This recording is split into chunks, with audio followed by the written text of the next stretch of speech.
Next, we have Hannah Thomas, who's coming in now.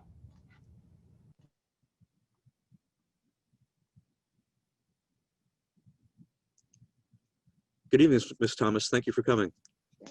Hello. Hello, thank you for coming. Yes. I am a longtime Bellport resident, and my history of the landfills go back to 1970. I was on board when we had the failed attempts of moving the garbage by railroad and by boat. This is how far I go back with this environmental issue. There's been many violations from the town of Brookhaven with the landfill and Islip. Something fell through the cracks because we were cited for the Clean Air Act back then, failing to monitor and control landfill gases, and it's still moving forward. My point is, we're not being represented by the town of Brookhaven as a epidemic of what's going on here.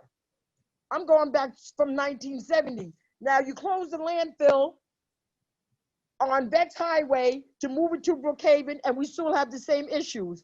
They said they opened up a sulfur treatment system that they weren't even running continuously. They were slighted for that because it was supposed to be running continuously.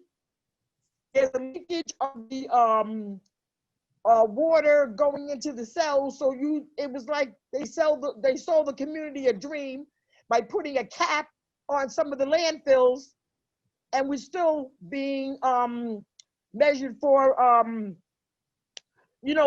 emissions, gas emissions. So we fell through the crack. I've been on a panel since 1970.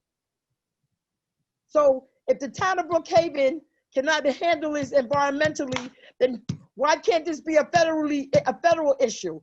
I was on board when you sent the garbage out on a barge that floated for months, that couldn't be docked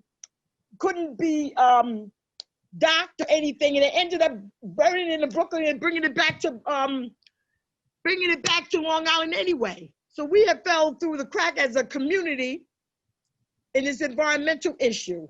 And no one is addressing the facts that we do have complaints of illness and sickness. People are out of work, can't even get disability, can't get their claims through because it's not a proven fact that these emissions from this landfill is the cause of it. But still, we're not getting the correct records of the emissions or the rain leakage of these caps that you supposedly sold us that was supposed to be environmentally safe.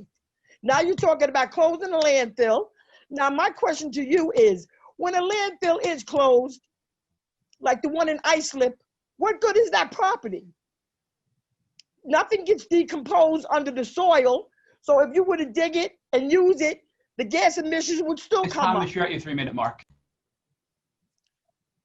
Thank you for your comments, Ms. So we're not getting any feedback on the effect of, even if you do close a landfill, if you do close a landfill, we're still gonna have the effects of the landfill. Understood, ma'am. We can't get the records of the emissions of the gas and everything as a community, and we don't have the effects of what a landfill will still do to a community when it is closed. Thank you. Thank you, ma'am. Those are important. And I am just a community, I live in this community, and I've been dealing with this since the 1970s. So maybe we better step it up to a federal level. Thank you for listening. Well, thank you, Ms. Thomas. Those are important comments, and we'll enter them in the record and hopefully address them adequately. We really appreciate you coming out today. Thank you. All right, Pete, next.